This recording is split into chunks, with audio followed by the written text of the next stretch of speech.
قال النبی صلی اللہ علیہ وسلم لولا ان اشق علی امتی لامرتهم بالسواک عند كل صلاۃ۔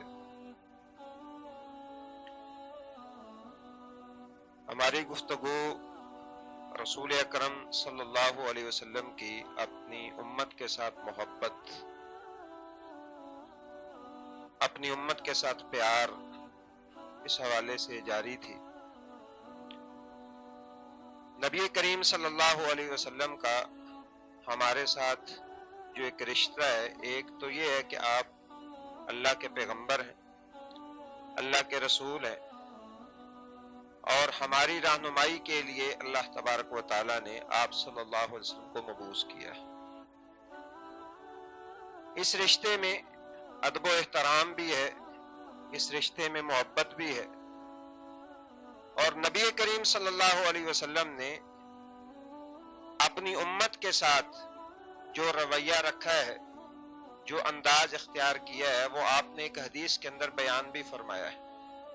فرمایا انا لکم بمنزلۃ الوالد، میں تمہارے والد کے قائم مقام، میری حیثیت وہ ہے جو ایک باپ کی حیثیت ہوتی ہے۔ جس طرح باپ اپنی اولاد کی ہر مشکل، ہر پریشانی کے حوالے سے اس کا حل سوچتا ہے، اولاد کے ساتھ محبت کرتا ہے، اسے دکھ اور تکلیف پہنچے تو باپ کو اذیت پہنچتی ہے، تکلیف پہنچتی ہے، اسی طرح رسول اکرم صلی اللہ علیہ وسلم کا بھی اپنی امت کے ساتھ معاملہ جو ہے وہ ایسا ہی تھا جیسے ایک شفیق باپ کا ہوتا ہے۔ اس لیے نبی کریم صلی اللہ علیہ وسلم نے بہت سارے ایسے کام جو آپ کر سکتے تھے، آپ کرنا چاہتے تھے، لیکن آپ نے اس لیے نہیں کیے کہ میری امت کو تکلیف ہوگی۔ آپ صلی اللہ علیہ وسلم نے فرمایا میرا دل کرتا ہے کہ میں اپنی امت کو ہر نماز کے ساتھ مسواک کا حکم دے دوں، لیکن مجھے امت کی مشقت کا ڈر لگتا ہے کہ یہ مشقت میں پڑ جائیں گے، کئی دفعہ نہیں مسواک ہوتی بس۔ پھر آپ نے فرمایا میرا دل کرتا ہے لولا ان اشق علیکم، اگر مجھے تمہاری مشقت کا ڈر نہ ہو تو میں عشاء کی نماز 1/3 رات تک لیٹ کرنے کا حکم دے دوں۔ پھر آپ صلی اللہ علیہ وسلم نے فرمایا لولا ان اشق علی امتی، اگر مجھے اپنی امت پہ مشقت کا ڈر نہ ہو، تمہاری مشقت کا ڈر نہ ہو، تو میں ہر جنگ کے اندر شریک ہوں، لیکن مجھے اس بات کا خدشہ ہے کہ لوگ جو ہے وہ پھر ہر جنگ کے اندر جانا اپنے لیے ضروری اور فرض قرار دے۔ ایسی اور بھی بہت ساری مثالیں ہیں۔ امی عائشہ رضی اللہ تعالی عنہ کی حدیث ہے، رسول اللہ صلی اللہ علیہ وسلم کئی دفعہ ایک کام پسند کرتے، اس کو کرنا چاہتے، لیکن امت کی وجہ سے چھوڑ دیتے۔ آپ صلی اللہ علیہ وسلم رات کو نماز پڑھ رہے ہیں، صحابہ کرام نکلتے ہیں آپ کے ساتھ، جماعت کے ساتھ نماز پڑھتے ہیں، ایک دن بھی، 2 دن بھی، رمضان کے اندر، تیسرے دن اور چوتھے دن اللہ کے رسول نکلتے ہی نہیں ہیں گھر سے، صحابہ مسجد بھری ہوئی ہے، لوگوں کی آوازیں گھر میں جاتی ہیں۔ رسول اللہ صلی اللہ علیہ وسلم نے بعد میں فرمایا میں اس لیے نہیں نکلا تھا کہ تمہارا شوق دیکھ کے کہیں اللہ تمہارے اوپر فرض نہ قرار دے۔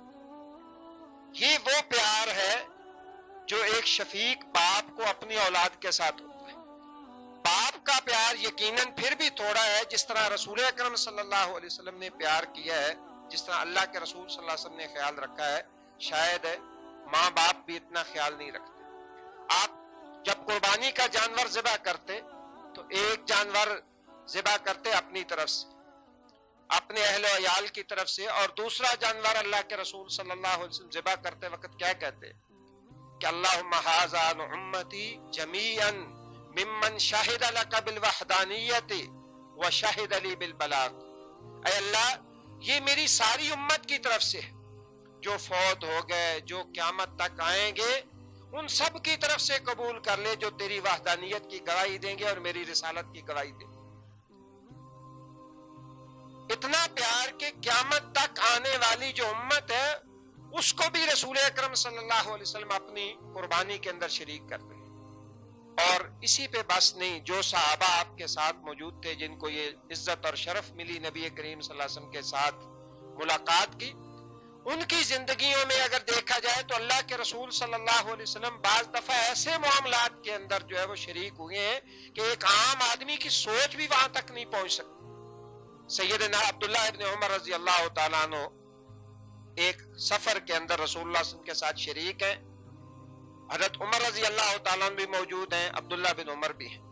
یہ نوجوان تھے. ایک اونٹ حضرت عمر رضی اللہ تعالیٰ عنہ اپنے بیٹے کو دیتے ہیں کہ یہ تم اس کے اوپر سوار ہو جاؤ. ملکیت حضرت عمر رضی اللہ تعالیٰ عنہ کی تھی. اونٹ جو ہے وہ ذرا تیز طبیعت کا تھا, وہ بھاگتا, حضرت عبداللہ بن عمر روکتے. تو اس کیفیت میں حضرت عمر رضی اللہ تعالیٰ عنہ حضرت عبداللہ بن عمر کو ڈانٹتے کہ یہ تم اس کو زیادہ دوڑا رہے ہو یا مشقت کے اندر ڈال رہے ہو. آپ اندازہ لگائیں رسول اکرم صلی اللہ علیہ وسلم کے پیار کا اور آپ صلی اللہ علیہ وسلم کی محبت کا. آپ نے دیکھا کہ اس نوجوان کو ان کے والد جو ہے وہ بار بار روک ٹوک رہے ہیں, تو رسول اللہ صلی اللہ علیہ وسلم نے عمر رضی اللہ عنہ سے کہا, عمر یہ اونٹ بیچ نہیں دیتے ہو؟ تو کہا اللہ کے رسول بیچ دیتا ہوں. رسول اللہ صلی اللہ علیہ وسلم نے اونٹ اسی سفر میں خریدا اور خرید کر عبداللہ بن عمر کو ہبہ کر دیا. فرمایا جا اب یہ تیرا ہے, جیسے مرضی اس کو چلو. یعنی باپ کو بھی بیٹے کے وہ جذبات ان کا اندازہ نہیں ہے جو رسول اکرم صلی اللہ علیہ وسلم اس کے جذبات جو ہے وہ دیکھ کر ان کی قدر کر رہے. سیدنا جابر بن عبداللہ رضی اللہ تعالیٰ عنہ والد شہید ہو جاتے ہیں, 7 بہنیں ہیں, خود ان نوعمری ہے, اتنی زیادہ عمر نہیں ہے. رسول اللہ صلی اللہ علیہ وسلم نے جس طرح ان کا خیال رکھا, جنگ میں واپسی پہ ان کا اونٹ کمزور ہے, اللہ کے رسول اس کو چھڑی لگاتے ہیں اور اس کی برکت سے اونٹ بہت تیز ہو جاتا ہے. پھر اللہ کے رسول خود یہ حضرت جابر رضی اللہ تعالیٰ عنہ کو کہتے ہیں کہ یہ اونٹ مجھے بیچ دو. آپ نوازنے کا انداز دیکھیں کہ نبی کریم صلی اللہ علیہ وسلم نے عزت نفس بھی مجروح نہیں ہونے دی, کہ یہ بچہ یہ نہ سمجھے کہ میرے باپ کے شہید ہونے کی وجہ سے اللہ کے رسول جو ہے وہ مجھے کچھ دینا چاہتے ہیں اور میرے اوپر جو ہے وہ ترس کھا کے دے رہے ہیں. آپ محبت کا انداز دیکھیں. فرمایا یہ اونٹ مجھے بیچ دو. کہا نہیں اللہ کے رسول. فرمایا نہیں بیچ دو. اونٹ کا سودا ہو گیا, اونٹ خرید لیا. فرمایا اللہ کے رسول مدینے تک میں اس کے اوپر سوار ہو کے جاؤں گا. مدینے تک سوار ہو کے چلے گئے اور نبی کریم صلی اللہ علیہ وسلم نے فرمایا جب مدینے پہنچ جائے نا تو آ کے اس کی قیمت لے لینا. حضرت جابر رضی اللہ تعالیٰ عنہ گئے قیمت لینے کے لیے. نبی صلی اللہ علیہ وسلم نے حضرت بلال رضی اللہ تعالیٰ عنہ کا کہا کہ ان کی قیمت دے دو جتنی ہے. وہ تول کے اللہ کے رسول نے پہلے دے دی, جو بھی درہم تھے جو بھی چیز تھی. اس کے بعد جب حضرت جابر رضی اللہ تعالیٰ جانے لگے تو فرمایا بیٹا یہ اونٹ بھی ساتھ ہی لے جانا. کہا اللہ کے رسول یہ بیچ دیا. فرمایا نہیں یہ میری طرف سے جو ہے تمہیں جو ہے نا میں نے دے دیا. ان عزت نفس بھی مجروح نہیں ہونے دی اور نبی کریم صلی اللہ علیہ وسلم نے انہیں انعام و اکرام بھی دے دی. تو یہ جو درد ہے, یہ جو پیار تھا, یہ جو محبت تھی, یہ جو خیال تھا نبی کریم صلی اللہ علیہ وسلم کو, یقیناً کوئی دوسرا شخص جو ہے وہ ایسا خیال نہیں کر سکتا, ایسی محبت نہیں کر سکتا. تو میرے بھائیوں ہماری بھی یہ ذمہ داری بنتی ہے کہ جس پیغمبر صلی اللہ علیہ وسلم کو ہمارے ساتھ اتنی محبت تھی, اپنی امت کے ساتھ جو ہے وہ اتنا پیار تھا, ہم بھی اللہ کے رسول کے لیے کچھ کریں. ہم کیا کر سکتے ہیں؟ درود پڑھنا ہے اور اس کے بعد اللہ کے رسول صلی اللہ علیہ وسلم کی جو تعلیمات ہیں ان کو پھیلانے کی کوشش کیجیے.